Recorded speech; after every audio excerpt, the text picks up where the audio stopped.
I mix what I like, what I like, what I like, what I like. Hey, what's up, world? Welcome to another edition of I Mix What I Like Live. I am Jared Ball, happy to play your host. Please, again, from the beginning, make sure you're subscribed and signed up at imixwhatilike.org. And of course, follow at I Mix What I Like for all your relevant social media. We have a lot to get into today. Very excited to do so with our next guest, but just a quick note to start. We'll probably talk some about this today, maybe a little bit, but we're going to come back in future segments with more discussion and focus on the issue of political prisoners and mass incarceration in general. But please do make sure that you are paying attention to the struggle of Mumia Abu Jamal, of Jalil Muntaqin, of Mutulu Shakur, of Asada Shakur, and many others. And to do that, you can just simply follow the National Jericho Movement, and we'll put the link up as we have done so before in our YouTube and elsewhere. And of course, the freedomarchives.org for the prisoner newsletter, where you can stay abreast of all of this, including the latest on Russell Maroon Schultz and his case. And we'll have to hear about the event last night. There was a fundraiser for Jalil Muntaqin. Have to hear about how that went, and hopefully we'll have more from and about him here in the not too distant future. One point of correction I do need to make, and somehow I'll try to get my lighting fixed here in a little bit. There's something anyway, something's off, but whatever. But the live stream that I did yesterday about the struggles of talking about the myth of black buying power in the press, I was hesitant at the moment a little bit, but I misreported the relevant group that is supporting Killer Mike. So I put the correction up in the links and in the post at imixwhatilike.org, and I redid the intro for the audio version, where I clarified what happened, and shout out to Jupiter Hammond for sending some corrective notes on that. The relevant group that supports Killer Mike's Greenwood Bank project is in fact black owned by two Atlanta-based entrepreneurs, businessmen, Clinton Dye and the other brother's name is escaping me. But they come out of the investment world, the business community, the realtor community, and media and entertainment community as well. And had created last year the relevant group LLC, which is the parent of the Greenwood Bank. But the partner bank issue is still not, we still don't know who that is, and also what's his name? Jesse Williams, the actor, I think Jesse Williams is apparently the single investor of the $3 million that the bank is starting up with, which is why you see him in the promotional videos. Now, again, for me, this is not about attacking or being specific about Killer Mike. It's more about the promotion of black capitalism and, to a lesser extent, black buying power and black banking as methods to address black economic inequality. And that is the issue that I'm most focused on. And we'll be talking in future segments coming up in the new year with some economists specifically about banks and public policy. So this is not to pick on Killer Mike in any way, but it is to point out, as I do in my work, particularly the role of black celebrity in promoting this mythology to black audiences. So that's where I was trying to come from. But in that one area, I was in error and want to make sure we're clear on that. So, all right, but going forward to look back, so to speak, or Sankofa, put another way, we're going to talk for the next hour or so with really a legend and a giant in grassroots political activism, someone who is known throughout the world, who has maybe worked in or around or certainly for all 7 or so continents. I believe it's still 7 continents, right? And whose work at least spans the globe. and has a very internationalist perspective. And he is currently known, most associated with his work as the national organizer for Black Alliance for Peace. And I'm talking, of course, about Ajamu Baraka, who I am going to bring up now. And welcome to the program. And brother, it is good to see you again. Thank you for joining us. Appreciate you, and good day. Well, my brother, I really appreciate being here, and thank you so much for giving me this space. I was getting a little nervous for a moment there, but because I've been getting deplatformed from various spaces. So, this being such an important space for our people, this is one of the places we go to get updated information and cutting edge analysis. So, I'm so happy to be back with you once again. Well, I appreciate that. And certainly, you know what, we were just talking off air about what we wanted to cover. And I actually meant to bring this up with you. So I'm glad you raised that. I do want to bring up the deplatforming issue, broadly speaking, if we can get to that, because I do think that is important in terms of these analyses. Now, certainly I was not, I appreciate what you have to say, but that was certainly not the intent here. And you're always welcome. So I'm glad we could work this out. Oh, by the way, everybody, please do get in the comments and chats with your questions, critiques, queries, conundrums, catechisms, cacophony, calumny, and all that other good stuff. And we'll get to as much of it as we can. But I wanted to at least start with the broad question, Ajamu, of what is Black Alliance for Peace, and what role is it looking to play in the world today? And of course, why should people support or join? Mm-hmm. Well, thank you for that opening question. It's a very, very important question, though. The Black Alliance for Peace was launched in April of 2017. In fact, on the anniversary of the assassination of Dr. King. And we thought that was important for a couple of reasons. Of course, that was the day that we believe the state murdered Dr. King. It was also the date that a year before they actually took him out physically was the date in which he finally broke with the U.S. And U.S. imperialism, where he identified the U.S. as the greatest purveyor of violence on the planet. We talked about the need for a radical revolution of values, if you will. So we thought that as a symbolic gesture to move to rebuild not only the traditional anti-war posture of African people in the U.S., but the internationalist spirit. We thought that this was a date to actually launch the alliance. It was also a date too that was important because it was a few months after the election of Donald Trump. The failure of the neoliberal Democrats to advance their candidate in the form of Hillary Clinton.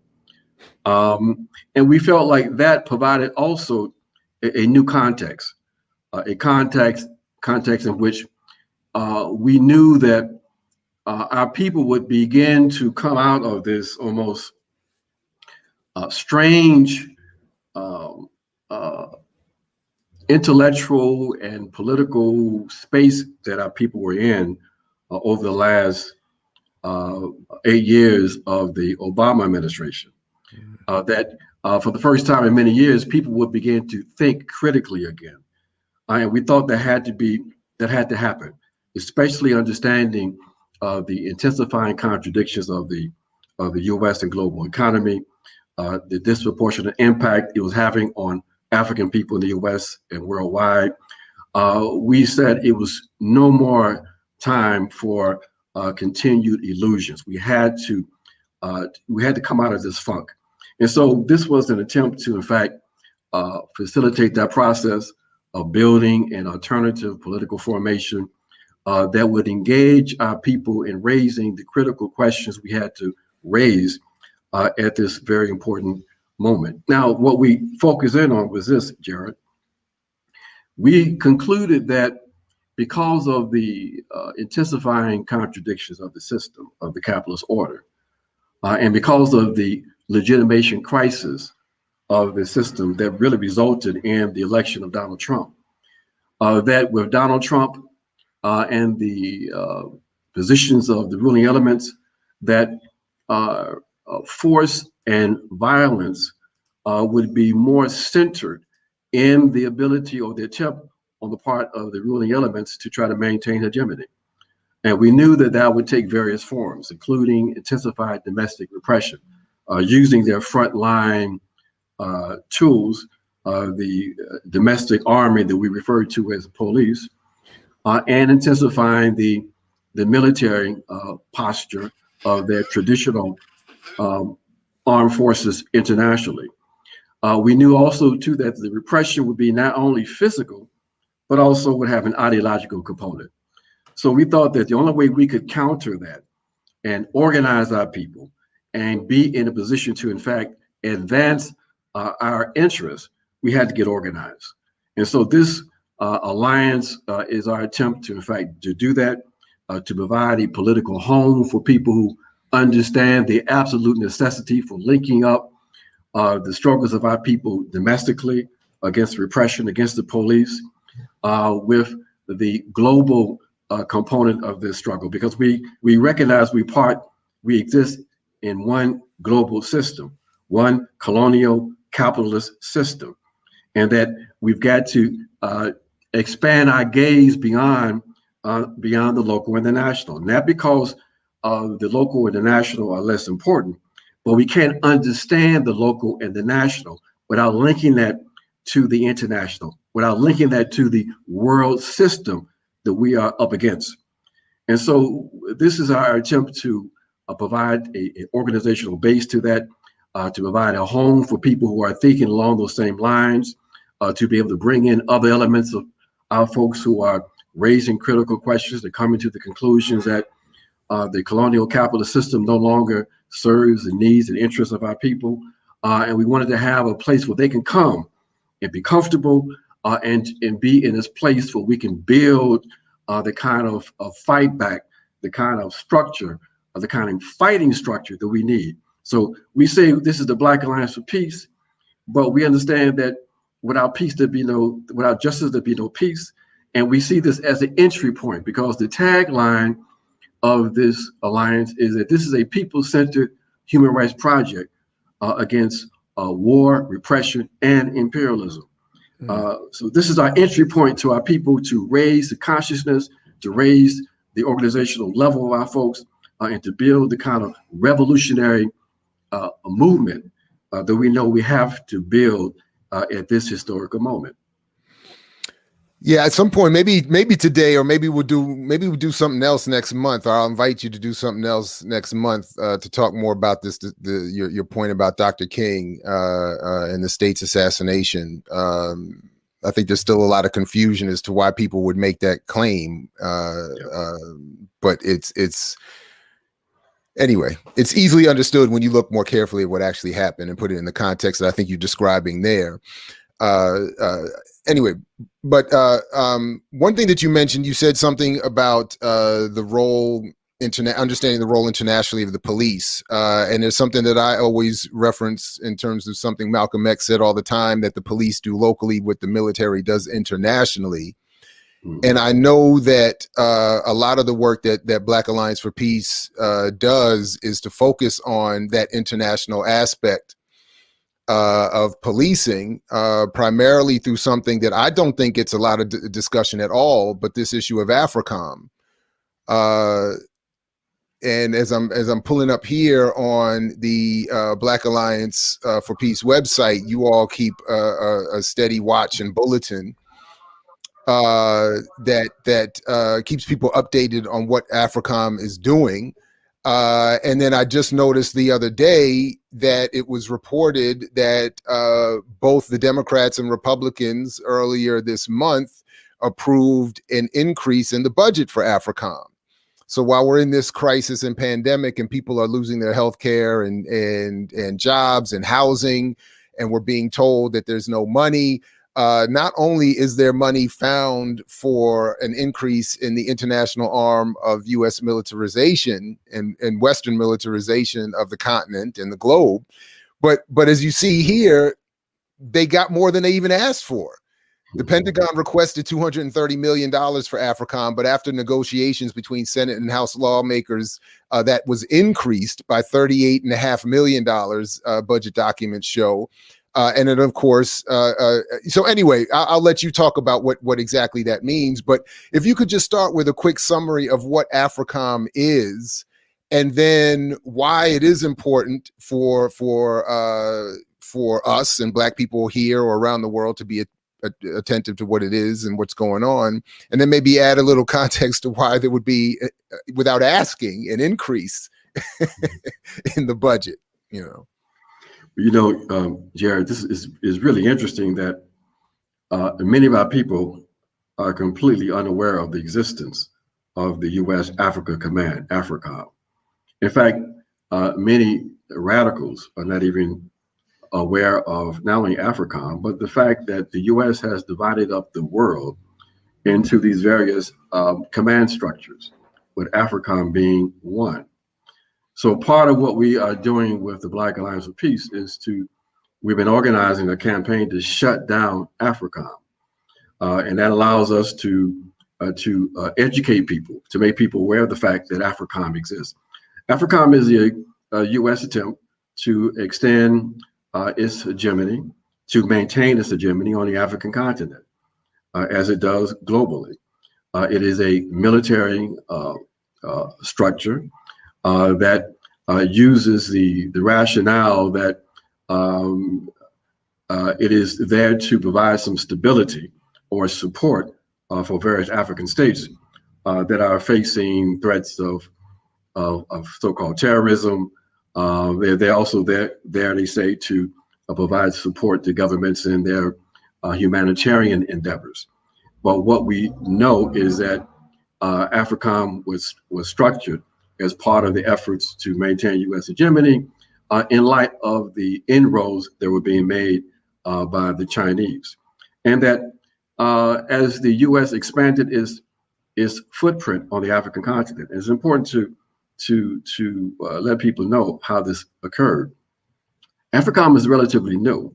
The U.S. Africa Command was established October 1st, 2008. This is just a couple of months before the ascendancy to power of our first African American president, Barack Hussein, some of us say insane, Barack Obama. And so, there was from that point a 1,900% increase in the footprint on the African continent. The ruling class knew they had the ability to be able to have some cover provided by this Black president to expand its footprint on the African continent. Every place we see that expansion took place, instead of stability and more peace being established, the opposite occurred.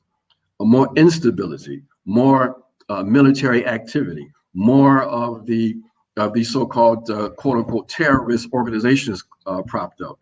And we know that Africom was a very important instrument in the US NATO attack on the most prosperous and perhaps revolutionary government on the African continent, which was Libya in 2011. So this was the intent from the very beginning, to ratchet up the US presence, to use this command as part of the global imperialist project, and to execute their regional dominance strategy. You see, Jared, they have this national security strategy where basically every region is mapped out, and any regional state that appears to be a threat to US hegemony, then they are targeted for elimination. In Latin America, it was Venezuela. In Africa, it was of course Libya.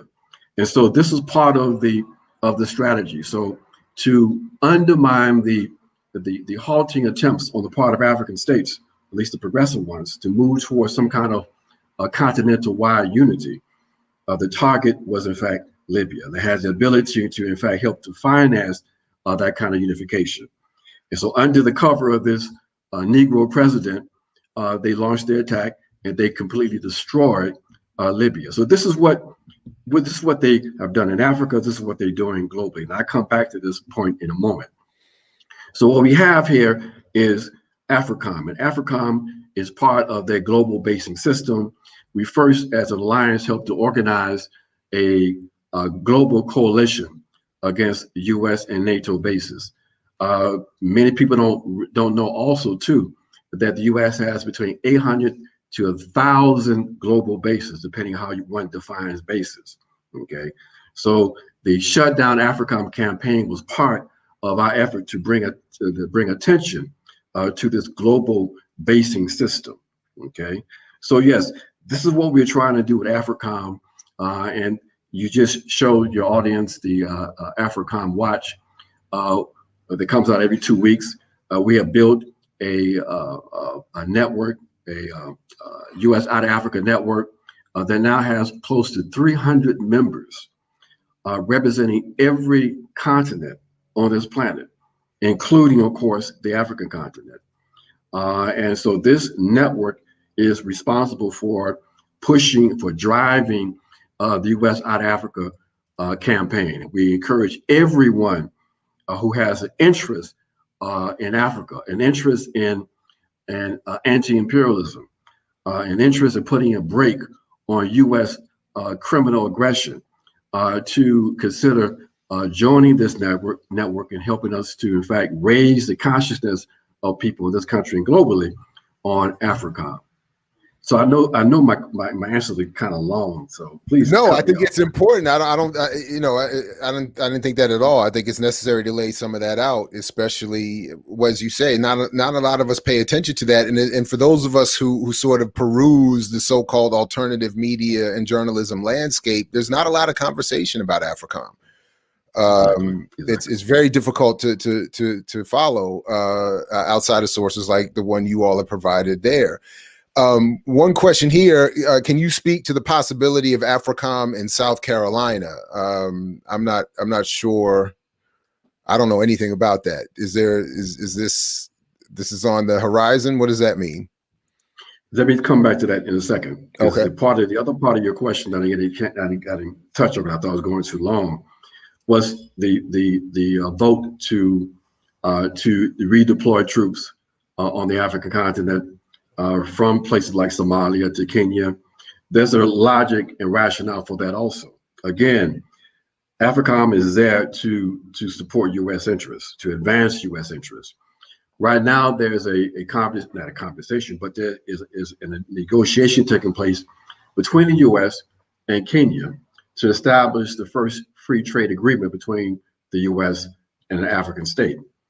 Part of that agreement will necessitate having strengthened military capabilities to protect expanded U.S. interests in Kenya. So they are redeploying troops from Somalia and other places to Kenya. It's also important to point out too, in terms of the Africom issue. Many of your listeners, who are some of the most informed here in the country, they know about the struggles in Nigeria with the SARS situation. We have been in the middle of that as one of the entities that forces on the ground reach out to help to elevate what's happening on the ground in Nigeria. It's important to link up what is happening in Nigeria with the violence that is just unfolded in Uganda around the presidential election. Because in both cases, and really across the continent, what we have is the role of these neo-colonial governments whose responsibility is to maintain control over the natives, to protect the interests of the U.S. and other European powers. A role very similar to what we have back in the U.S. in the colonial center, where you have neo-colonial Negro puppets that run these various city governments, and their responsibility is to keep us in line, using their frontline forces, the domestic army, we call the police. Okay, so the neo-colonial element is the connections we're trying to make, so people understand you can't talk about dealing with the state in the U.S. and dealing with your local state, and understanding how that's connected up to the broader structures of white power.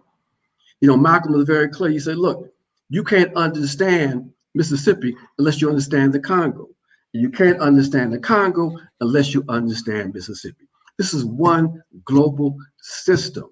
So you can't hope to be so-called liberated in the U.S., in Detroit, or any other place while you're part of a global colonial capitalist system.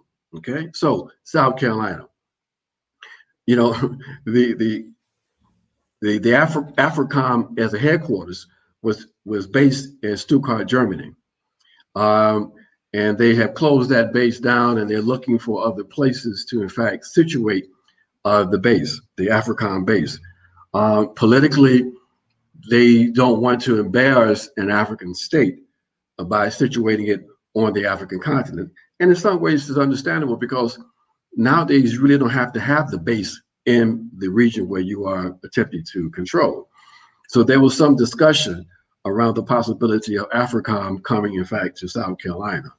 And Uncle James Claiborne was part of those conversations to bring Africom, I guess, as part of his contribution to South Carolina. But if they attempt to do that, I think we're going to be able to marshal all of our forces to block that. So all these things are linked, you know, and that is the messaging that we are trying to make to our folks. That basically, you know, this is a global system. We are a global people, and we've got to think in strategic terms as we engage the enemy.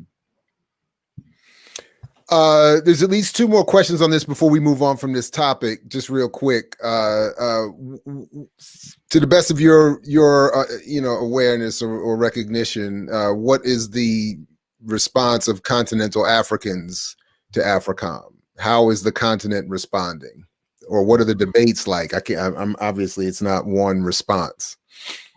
True, and so if you talk to the representatives, the comprador bourgeoisie on the African continent, many of them, in private would say, "Hey, that's fine," because in fact, there are military to military relations between the U.S. and these African states across the continent. In fact, 53 out of the 54 African states have a military to military relationship. So in terms of the bourgeoisie, they're fine because Africom is more than just the military component. They also provide training to police forces as other elements of the State Department also. That they are other elements. There are these police institutes in the State Department that help to train African police forces along with the Israelis.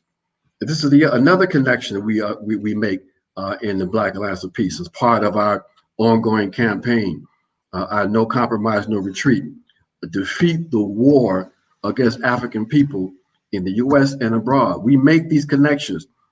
The Israelis are training police forces on the African continent, but guess where else they're training police forces? In the U.S., across the country. We saw this pig use his knee against George Floyd in Minnesota. We remember what happened with Freddie Gray when they jumped on Freddie Gray and jumped and hit it and used a knee. And basically, when you saw how they picked up Freddie Gray, he was already injured. He was already seriously injured because one of the techniques that they use to so-called control folks that the Israelis have taught police forces across the country is that technique of putting your knee on their necks to control their head. Okay, so this is the connections we have to make, that these Israeli gangsters, these criminals that the U.S. props up, and we're supposed to support morally because Biden and those other neoliberal criminals support them. We've got to make a distinction between them and us. And so the Israeli Zionist gangsters that are training police forces on the African continent are doing the same thing in the US. And they're experts because they have perfected techniques for how you control populations, how you terrorize populations. You think it was an accident they're doing the uprisings, that when the police forces were firing tear gas canisters at protesters, they were aiming at their eyes. Look at what they do in the occupied territories. Look at what they did when you had the march against the wall in Gaza, and all of the people who were being injured, being shot in their eyes. This is what they do. So we have to make those connections, because it's not some kind of objective and exotic intellectual exercise. We've got to make those connections because we can't have any illusions. We can't have any illusions who we up against, and the extent to what they were prepared to do to keep all of us in our colonial places. Just at least one more on this from our brother in Black Alliance for Peace member. This question of why policymakers are upping Africom and Pentagon to more than is asked for, and then we can move on to come back to this. Yes. Well, I'm gonna tell you, and Brother Netfa knows better than most, because he is one of the co-coordinators of the BAP Africa team.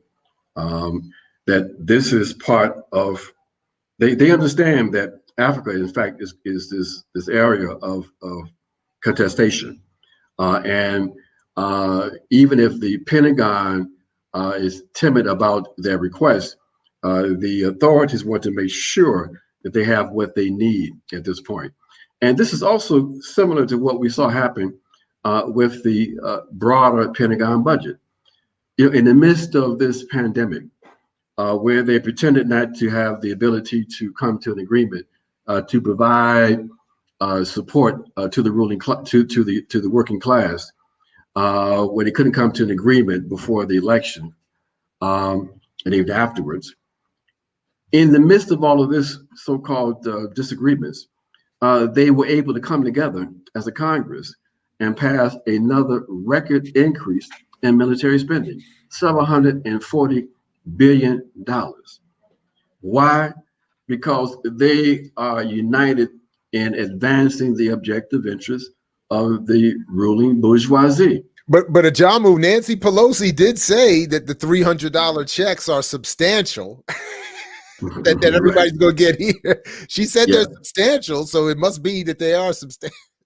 Well, the $300 extension of unemployment will be significant, but the $600 check is an insult. That's what I meant. And, that's what I meant. Right. But she said it was substantial, so I don't know what you and others might be complaining about when you're talking about all these monies going to exactly. Exactly. And it took a Donald Trump to raise the contradiction, and then this phony response from them. Pelosi does this unanimous consent, knowing that there are going to be Republicans who couldn't go with that. Right. Okay. That's right. Pretending like they all for this, but look, the ruling class is quite clear. I know we're going to jump. I'm going to jump right now to another topic. Go ahead. The ruling class is quite clear on what the objective agenda is, and that's why Trump signed that legislation last night, because they read him the Riot Act. They said, look, you can play around with this if you want. Do not do anything to disrupt the markets on Monday morning. Okay. And it reminded him, you no longer have the protection of the executive office. So we can cuss on this, right? Yeah, absolutely. So you fuck around and cost us some money, and we're gonna deal with you, okay? And Trump's response was, yes, sir. And he signed that shit last night. Okay. So this is all a ruling class game. I argue too, and I don't want to go into some conspiratorial thing. I'm not even going to deal with it. But look, they could have come up with an agreement before the election. But people got to be reminded that the element that hate the Trump almost as bad as the neoliberals are the Republicans in Congress. Okay, but they had to deal with Trump because Trump had that base and 8 million followers, 80. How many he had? Like I 80 don't know. million followers or something. Something. So he could keep that base energized. So they had to deal with him. But what they didn't have to do was give him a pre-election victory with a bailout and giving some people some money in their pocket. Because one thing they found out too was one of the reasons why some of the folks even voted for Trump in places like, even in the South, this came out in some other meetings I was in, people were saying, well, we got a check from Donald Trump. That's one reason why we voted. We're going to vote for him again. So they were like, oh no, we didn't have another term of Donald Trump. And there was a ruling class consensus that this game with Donald Trump has got to end. All right. So this is all gaming, and we've got to be hip to the game. Because if not, we get played. If not, we get mobilized into, having to deal with the new Hitler, and this existential threat, and he's going to execute a military coup, And look, I'm not down on the people who were mobilized to get rid of Trump, because basically, if you believe Trump is Hitler and poses an existential threat, I'm not sure to who, because basically, as African people, fascism is not new for us. Fascism is no more than the implementation of white dominance in the U.S. Over decades, over centuries. So since I started first hearing people run that line about Trump as Hitler and this is fascist, I said I was saying, if you really believe that, if your only response is we need to vote for a Democrat, then anyway, you're not worthy of being listened to, because if I really believed that this was the next coming of a Hitler and who had actually backing and power, I promise you the last thing I'm gonna be doing is talking about who I'm voting for. Exactly. I would be doing so many other things other than arguing about talking about vote. At that point, the vote is useless. You're talking about somebody coming here to put people in ovens. Who's voting? Exactly. And remember, and then your only response is vote for Biden. Vote for Biden. Yeah. And Hitler as the absolute symbol of evil is, and Du Bois talked about this, and Amy Césaire, is that Hitler brought to Europe what Europeans have been doing for decades on the African continent, in Asia. Thank you. That basically he brought colonial fascism, the practices, back to Europe. And for that, he would live in infamy forever. Not saying he didn't commit crimes. He did commit crimes. No question about that. But what happened in Europe was blowback from the crimes against humanity committed by Europeans across the planet. That's right. That's right. No, it's just, it was such an obvious, slogan or trope to work against the more radical left, to say that we have to back up in the face of a new fascism, when people like George Jackson and others have said fascism was here 50 years ago. Like, we're talking anyway. You talked about you did mention the elections, and I did want to ask you about that as someone who is not only, obviously, as people have already heard, well attuned politically, but and involved with organization, but as someone who also ran as the vice presidential nominee of the Green Party with Jill Stein in 2016. I would if I'm not mistaken, I had to be one of the first to interview you when you first signed up for that in that time. So I would love to hear, any thoughts on that experience in light of what just happened in this last election. And then also ask you, given this reflection back on 2020, where should people be going as we are often encouraged to focus our organizational or political activities around the vote. Yeah. Well, no, and I appreciate that. You're right. You're absolutely right. Your shows are one of the first ones I had a chance to begin to talk about. In fact, the question was, Ajamu, why are you involved in electoral politics at that point? And I had a chance to, in fact, talk about that. That I've always seen this arena as an arena that could be contested. That as part of a broader strategic plan to build alternative power, that organizations should look seriously and critically at the electoral process. That basically there are these spaces on the local level that are winnable, that can be snatched. Now, I'm not suggesting this whole bourgeois individual candidate kind of process where people come to the people and say, my name is so and so, and I got your interest, vote for me. No, I'm saying as you are organizing and building power, if you decide that you want to snatch a city council seat or a county commissioner seat or a seat on the board of education or whatever, that's a strategic question that you have to engage in yourself and make a decision. I don't take a blanket position against engaging the bourgeoisie in their electoral process. To me, it's nothing but a strategic question, not one of principles. Okay, so this issue and this thing in 2016 was I saw as an opportunity for us to raise a number of critical questions, to engage the people, to bring the people a set of demands that can serve as a transitional program, if you will. I saw this as an opportunity to, in fact, strengthen a third party, and therefore that's why I jumped into it. In fact, did it. I had to think about it, but I did it. Now, the situation was much different then than it was today. As everybody might recall, the ascendancy or the the win of Donald Trump, at one point they tried to put it at the foot of the Green Party in our campaign. Oh, they still do. They still to this day are blaming Jill Stein and Ajamu Baraka for the presence of Trump to this day.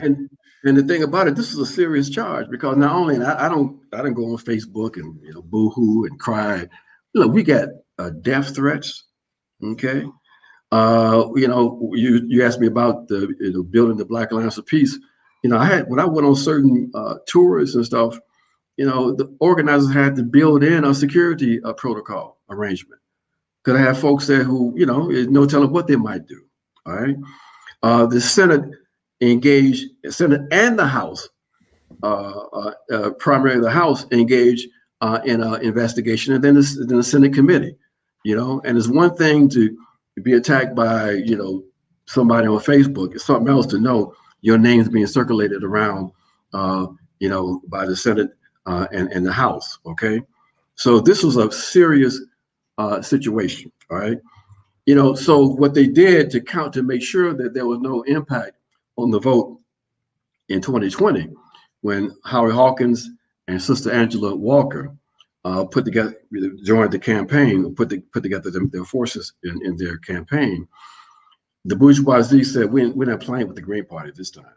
You might recall, even CNN extended a town hall to the Green Party. That's right. We had 26 million people who listened to that town hall that night. Okay? That's right. Was it a town hall this time around? No, hell no. Okay. Did they get any kind of coverage? Not even attacks. We were attacked left and right, from the New York Times, Washington Post, LA Times, you name it. Okay, left and right. You can Google right now, crazy Ajamu, and see what comes up. Okay, so this time around, they said we're going to engage in that Nixonian benign neglect. We don't pretend like they don't even exist. Okay. And Yeah, not I only saw that, Howie Hawkins. I'm sorry to cut you off, but I saw. I mean, I interviewed Angela Walker, but I saw Howie Hawkins in an interview. He said something like, "I've done maybe." He said something like, "I think like 700 like grassroots media hits, and nothing from not one from. I think he maybe one. I think he was on CNN for like 30 seconds. I mean, it was that crazy. You're right. I mean, it, it was crazy this time around. it really was. But not only did they ignore the campaign in terms of the bourgeois media, the the defenders of democracy, those Democrats in the Democratic Party, they decided we're going to go to court and make sure we don't have to deal with no Green Party. And they kicked the Green Party off of ballots across the country. We were on 46 ballots across the country in 2016.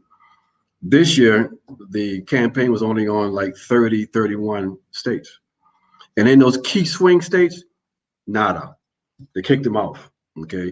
These defenders of democracy, these people talk about the Republicans and their vote suppression. Well, as how we talked about, what the Democrats engaged in was party suppression. This is how they do democracy in the U.S. Yeah, absolutely.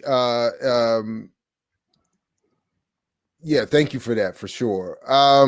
But just going forward, I don't know. You might have I don't know if you maybe I missed, but I want to clarify from you. I want to understand more clearly from you what you think we should be doing going forward as we talk about voting. Are you advocating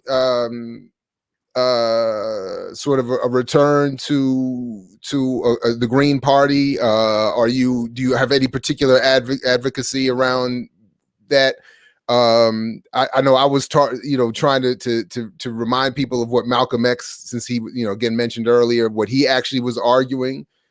In fact, one of the most egregious, I think, distortions in popular discussion of Malcolm from popular scholars to elsewhere is what he said about the vote, which was independent blocks and campaigns and candidates raised from the community that would with given a community-based platform. That was how we should engage. So for me at least, whether it's within the Green Party or another party formation or the People's Party that's evolving or something else, that's sort of my personal view of how we should engage the vote as an organizing tactic, I think, as you well explained. But is there a particular approach that you advocate or are looking forward to building in the next couple of years in terms of national politics, at least? The first thing we have to be committed to is building independent formations, independent political formations that are ideologically clear, that take political positions that cannot be co-opted by the enemy.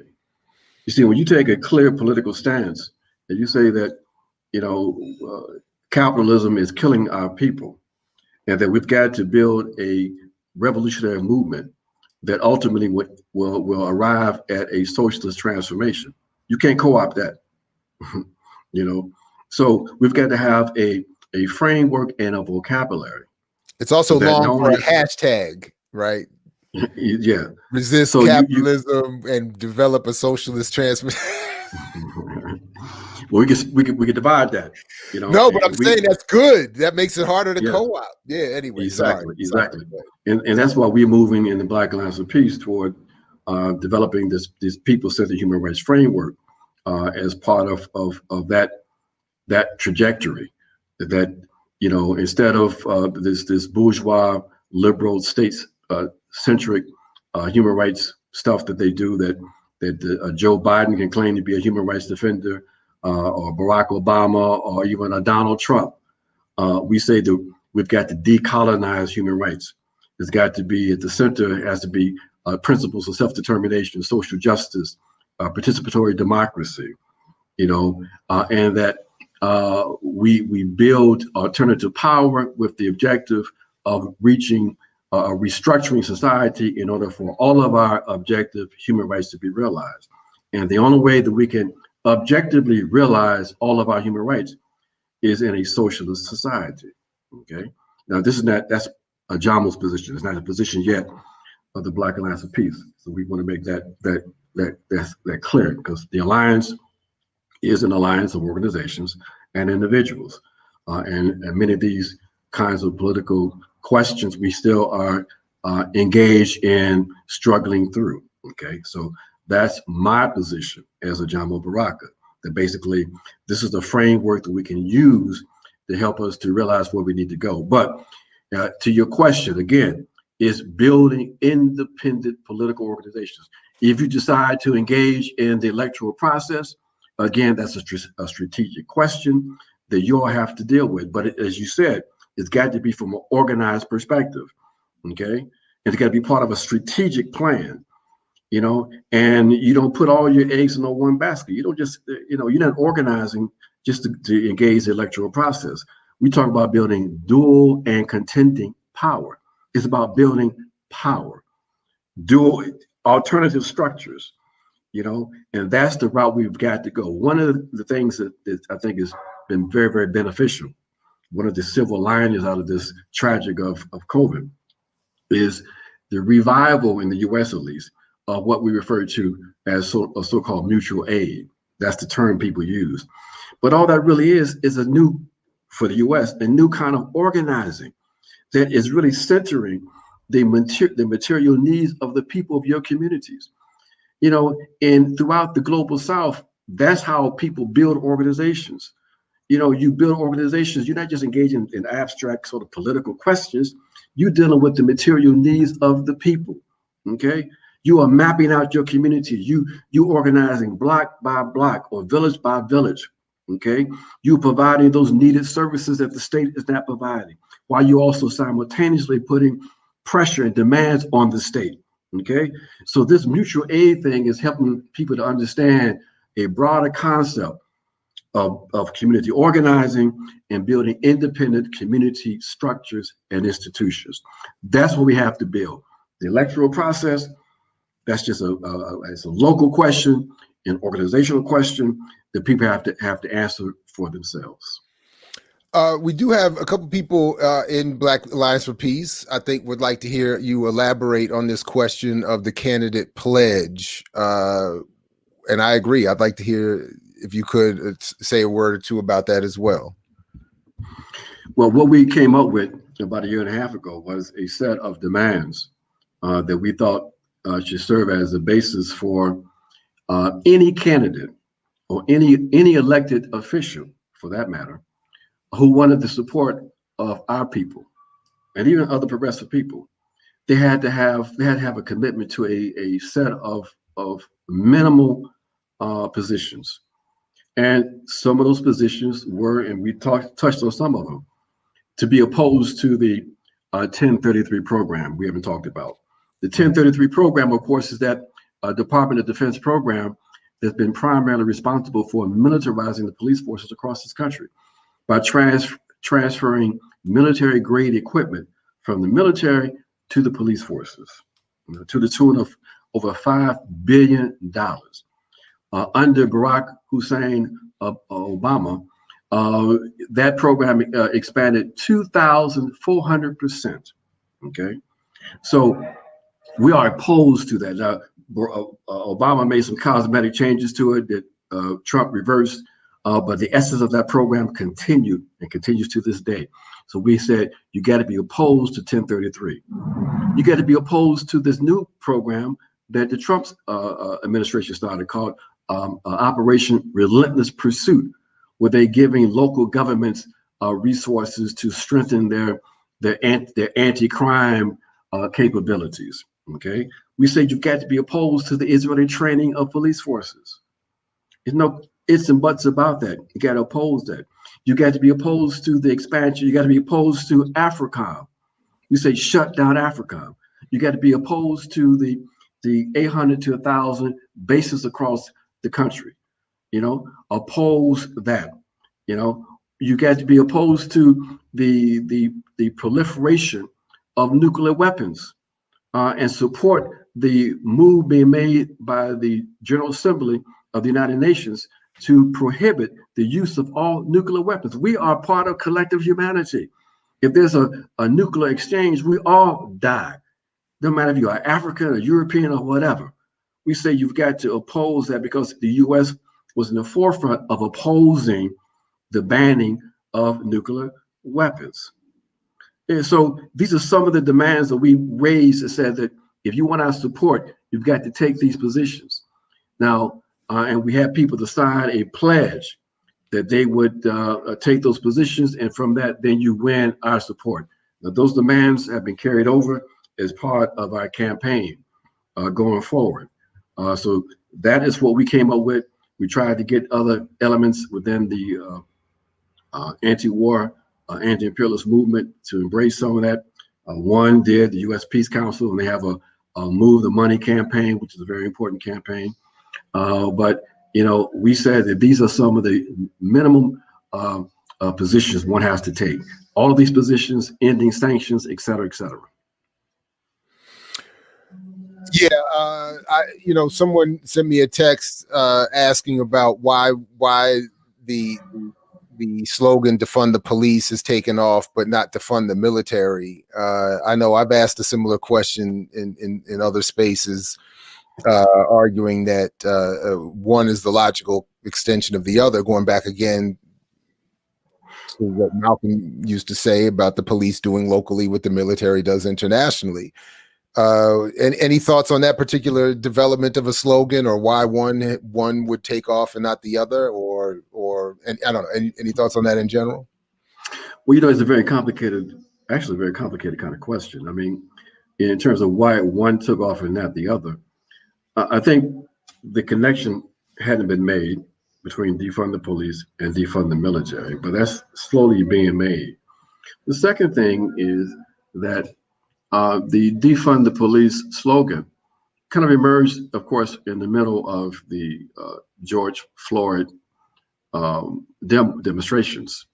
And it was a very sophisticated campaign, very sophisticated rollout that took place right before another important event was being organized in mid-June, calling for community control of the police.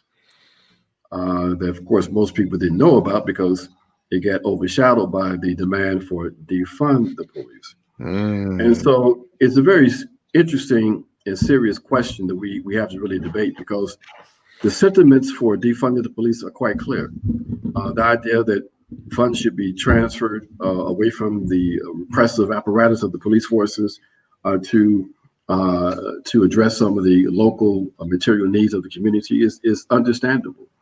And people then connect that to the notion of abolition, and that is about a step toward abolishing the police. Very important question also. I think the challenge, though, is this, in my opinion, and that is dealing with these kinds of questions in ways that don't abstract those issues from material reality. So what do I mean by that? The police and the prisons are aspects of the state. We can take a moral position that we want to create a society in which we no longer need police, we no longer need prisons. We can engage in, restorative justice, et cetera, et cetera. But we have to understand that what that entails is to seize and dismantle the existing state. So if you're not talking about seizing state power and dismantling the capitalist state, then basically you can sometimes inadvertently prop up that same state. You can give the impression that those kinds of reforms can in fact be attained within the existing state structure. Now, everybody doesn't say that, but that can be the very clear implication. And we're saying that you've got to be very, very careful of that, because we are engaged in an ideological struggle. And so we can inadvertently prop up the very forces that we are opposed to. So, this defund the police, leading toward abolition, and all of that, is something we've got to really look at very closely, including even the community control question. This is a demand that our movement has been making for 50 years. And the ideal is not just about controlling the police, but what we refer to as public safety in our communities. And part of reaching a level of organization in our communities, you are then able to, in fact, provide real public safety in those spaces where you're organizing. But this is part of the challenge, Jared. One of the reasons why there seems to be a sort of a class divide between this position of defund the police and the masses themselves is that the organizations that are making that demand have not been able to demonstrate that they have the ability to, in fact, provide some public safety in their communities. So if you're at the house and it's 2 o'clock in the morning and you're hearing some scratching outside one of your windows, you got to be able to know that there's a force you can call on that can help you, that can come to your aid, be it the police or be it your community defense committee or whatever. But you got to be able to demonstrate that you have the capacity to deal with these serious questions that we know we have to deal with, because in the transition toward revolutionary change, it doesn't take place overnight. And so you're going to have elements, even within our communities, that have to be dealt with. And if you don't have the ability to hold a block, it's very difficult to convince a whole community that they should get rid of the police. Yeah, and in fact, I would invite everybody who hasn't already to please go check out the conversation we had with Lawrence Grand Prix of Leaders of a Beautiful Struggle about this very topic, because what Ajamu just said is what Lawrence unpacks in greater detail about this idea that there is a class divide in this so-called struggle against defund the police. And a lot of the people making the claim have no actual connection to the needs and the interests of the people in communities that they claim to represent. And he lays that out very well. So I would invite people to check that out. Ajamu, listen, I know we're crossing an hour here. There's at least one thing I want to at least raise that is raised here by Harris Pack.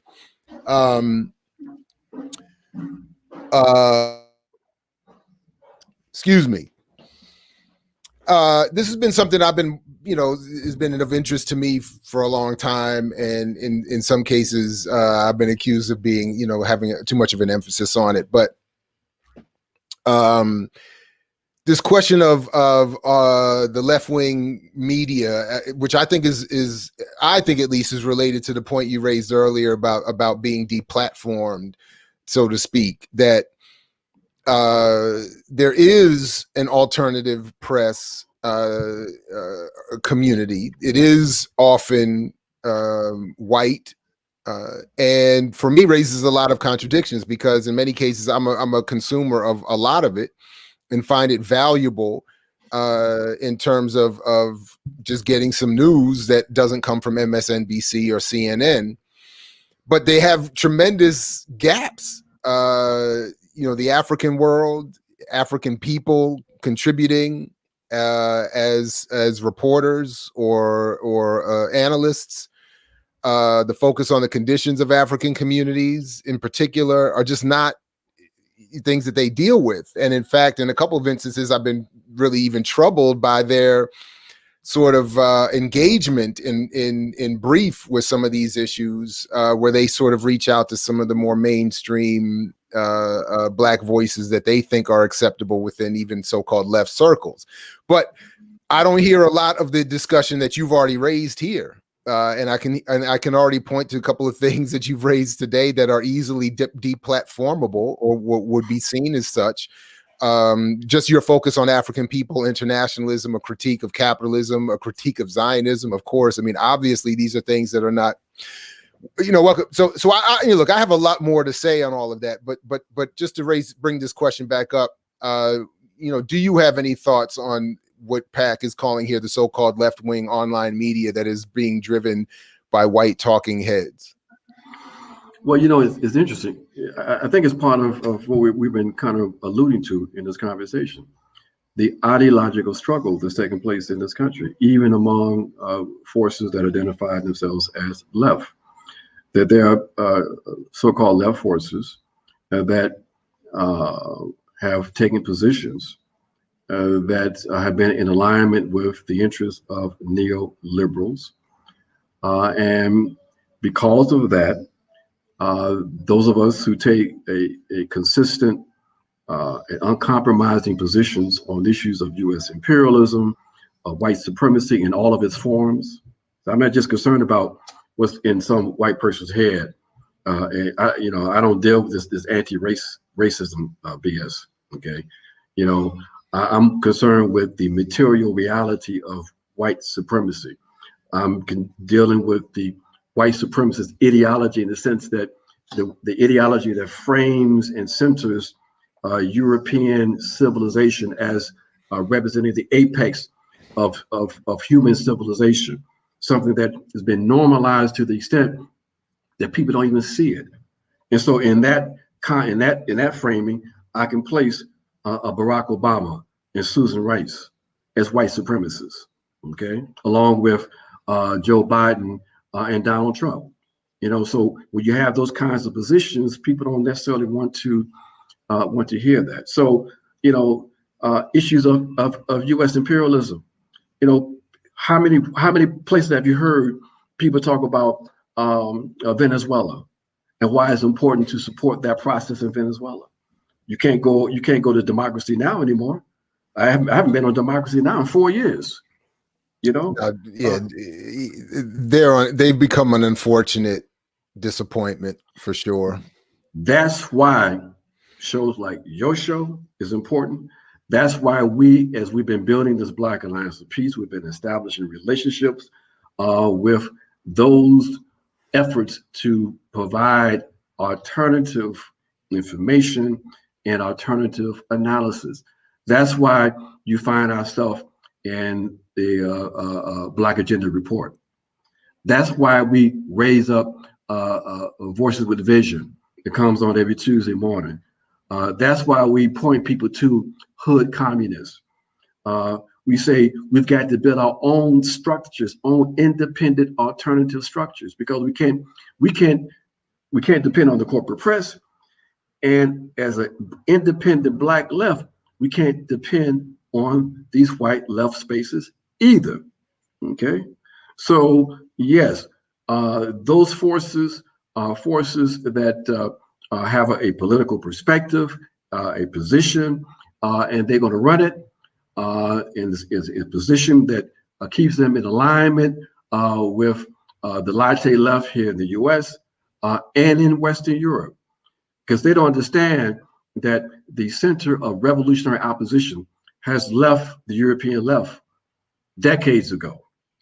Okay, is with us, the colonized, inside the belly of the empire. Is to colonize in the global South. That's why building those kinds of relationships are so vitally important. This work that we do with the Black Alliance of Peace, this is not some kind of exotic add-on. We say it's fundamental to your work. Whatever work you are doing, if you're not incorporating an anti-imperialist, an internationalist perspective, and understanding how this world operates, then basically you're kind of doing a disservice to your folks.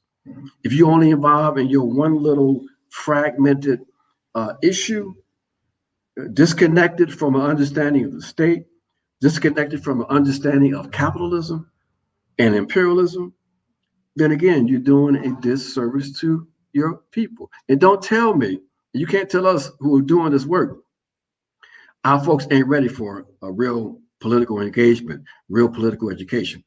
That's all bullshit. We know what our people are capable of.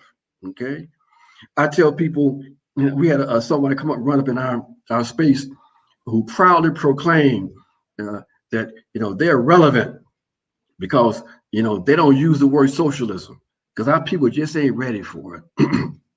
Well, you look at what happened in Bolivia. In Bolivia, the U.S. green-lighted and supported a coup that did in a left government under Evo Morales. But did that stop the organizing? No. The peasants and the campesinos and the working class in Bolivia organized themselves to take back their process. And they were able to do that through a legal electoral process that nobody thought they can do, okay? And what was the entity? What was the organizing structure that did that? It wasn't the movement for democracy or the movement for social justice. It was the movement for socialism. So if peasants and the working class and indigenous, are not afraid of socialism, don't tell me our people in this country, their consciousness is so fragile that that's going to have them run into the tall weeds. No, the ones who ain't ready for it are you, the so-called organizers, because you ain't doing no political education with our folks. You can run into somebody who's so-called organizing, and they show you around and they display the folks who they supposed to be organizing. You talk to them, talk to the people.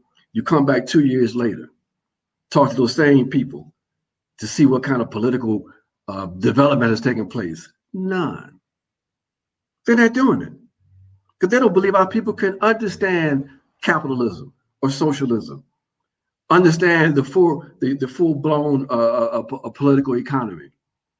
They don't understand that our people can understand revolutionary Black feminist thought.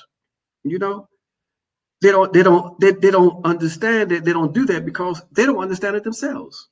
So no, the task in 2021 and going forward is building organizations, but also ones that engage in effective political education.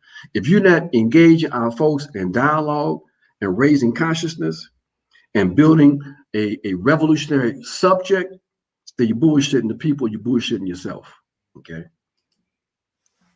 Well, let me just say very quickly that tomorrow at 11 a.m. Eastern, we'll be talking to Jonathan Hutto about this kind of work as it pertains to his immediate work here in, not far from where I am in Prince George's County, Maryland. But at 8 o'clock tomorrow night, we'll be talking to one of the exceptions to the rule that Ajamu just laid out, in that we'll be hosting a conversation with Max Blumenthal about his book, Management of Savagery, and where he and the Gray Zone actually are some of the folks in this white progressive left alternative media who do cover Venezuela and who actually send their folks down there. They don't talk too much, they don't, they have their gaps too when it comes to Africa and the African world, we'll deal with that as it but anyway, but they clear. Max and them are clear. I'm sorry, go ahead. But yeah, they clear on a whole lot of different topics. Max and them are clear. We spent time together in some very interesting places, including Venezuela and including places like Syria. That's part of one of the things that folks don't. I've been accused of being an Assadist, and you're talking about this deplatform. In the history of the left forum, it's been 30-something years. The first action that was ever taken against a keynote speaker was against me a few years ago in a left space. At the left forum over Syria? At the left forum, yeah, because I'm a Putin what do you call it? A sadist and whatever, yeah. Yeah, they did a action against me at the left forum. So no, we have some white allies that are clear. We may not agree on everything, but those folks we work with, and we will align ourselves with strategically, and we have to, because this thing is not going to be defeated just by our own forces, as important as those forces are, and important it is for the revolutionary process in the U.S. to be centered and led by Africans. That's not another thing people don't want to hear. That basically, if this thing is not led by African people, it really ain't going to place. The same thing's happening with the anti-war movement. That basically, we didn't run up into the anti-war movement as disorganized individuals. We went up into that movement as an organized force, and we have been able to give difference. We've been able to give leadership to that movement as a consequence. I don't know how you're doing on time. So let me know when we got to start to wrap up. But I saw you chime in on this, and speaking of this whole white alternative left press community. Look, I engage in a lot. I as a consumer, I watch a lot of it. So I watch the Jimmy Dore show. At least this calendar year, I probably watched almost every single one. I think his show was hilarious. As again, I'm not looking to him for my guiding analysis. That's why I look to BAP and others like that, and you and others in that group. But in terms of news and information, I think the show is great. I think the work that in terms of covering particularly the non-African world, I think what Max and Aaron Mate and Anya Parampil, I always mispronounce her name, but I think what they do, Ben Norton, all that, I think what they do is great and essential to develop an understanding of what's happening in the world. I mean, because they're doing a lot of great reporting. They have their blind spots, as we know. But this issue with Jimmy Dore and force the vote, feel free to add any explanation that you want about it. But I watched the whole thing evolve, and I watched him challenge. And what I think is great is that he challenges his peers, he challenges his white colleagues in the YouTube alternative press, where he called Aaron Mate live on his show a cuck for voting for Biden. I said, dang, not only do we not debate in our spaces, but I wouldn't advocate that. I would never even debate somebody and call it like, I think there's certain things in black spaces that can't happen the same way. But I appreciate that he was saying, look, man, I'm drawing a line. Like even with my friends, like if you're gonna follow this illogic, I got to call you out. Now, in terms of the force the vote, where he and Mate and everyone agree, is this question of should they make the so-called progressive Democrats challenge Nancy Pelosi's leadership by saying put the floor vote for Medicare for all, and drawing a bright line, to use Glenn and Black Agenda's line for a bright line in this a political line, and saying, look, either put Medicare for all on the floor or we're not supporting you. And the response that this has generated, to me, as again a consumer, has just been great. It's one of those get the popcorn moments.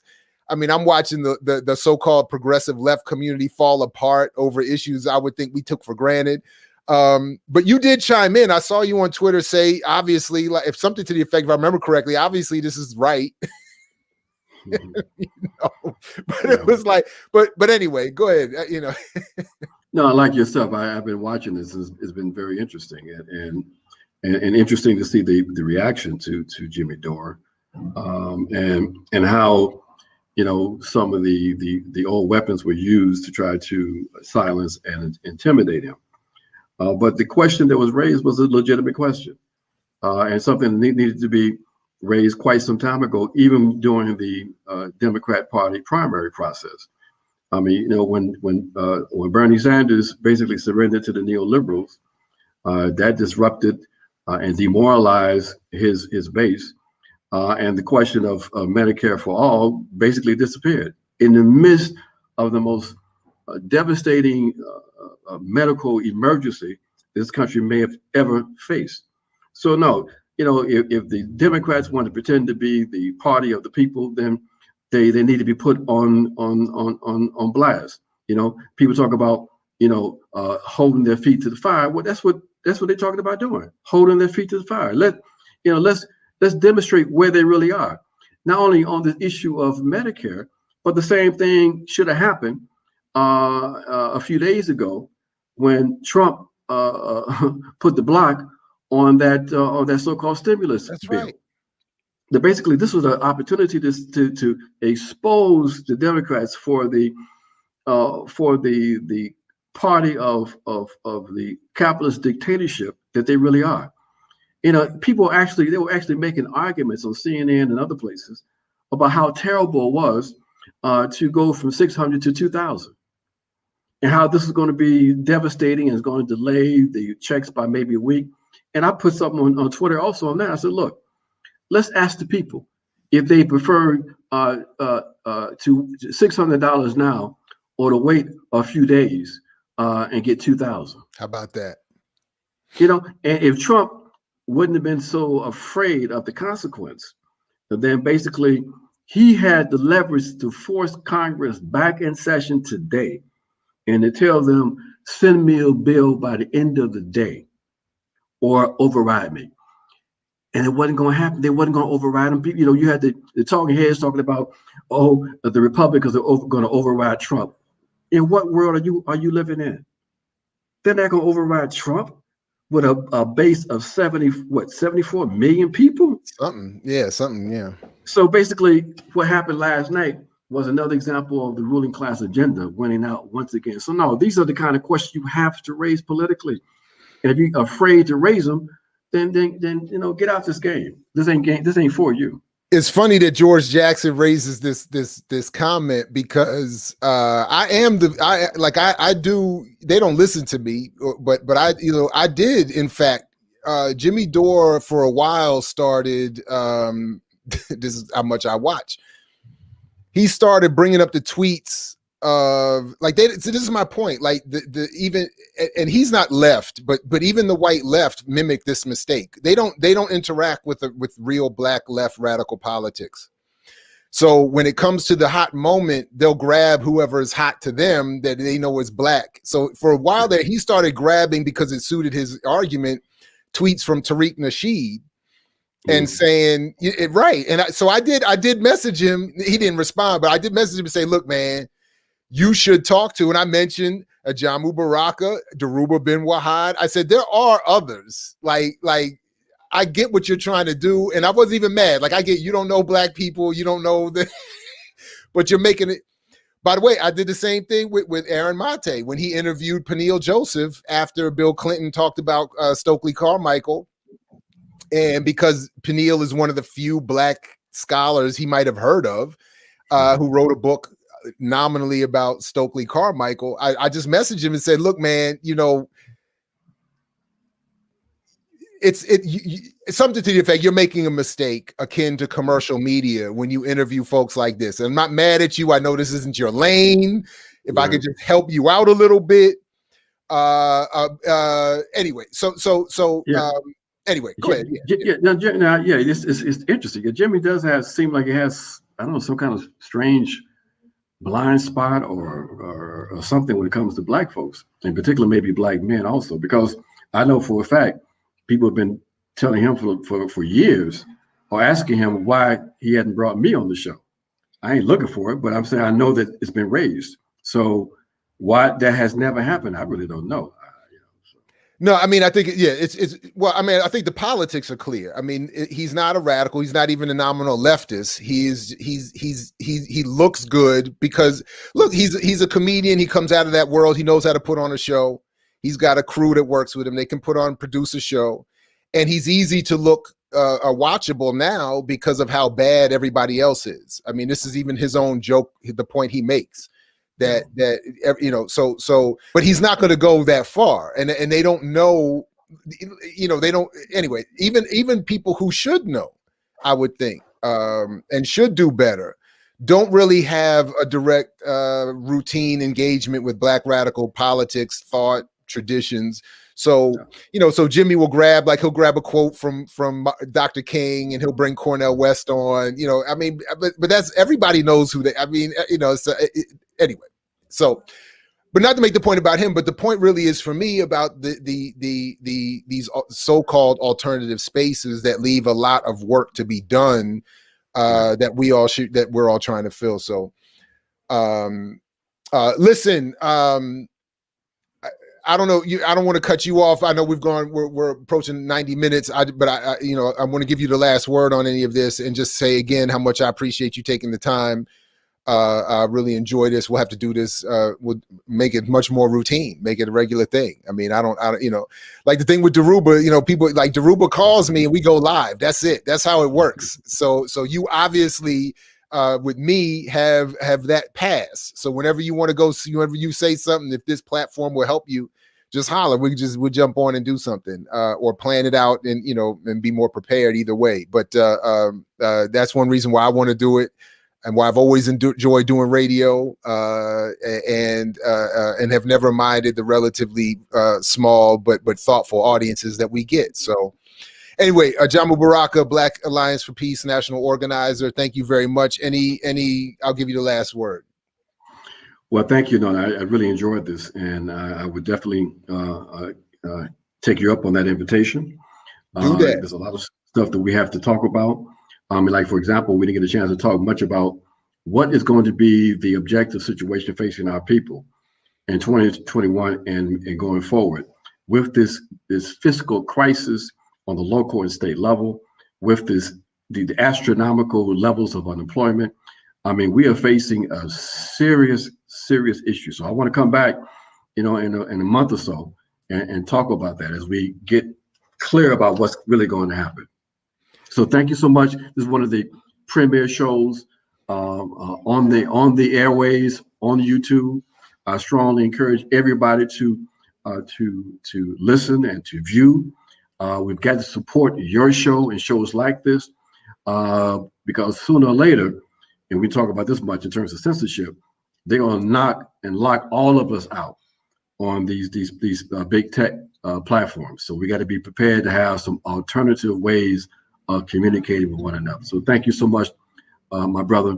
Appreciate your work. Appreciate you. And let's keep on making history. Hey, let's do it. All right, everybody. You heard it. Those are the last words. And like Fred Hampton used to say to you, we say peace if you're willing to fight for it. So peace, everybody. And thanks again. I mix what I like.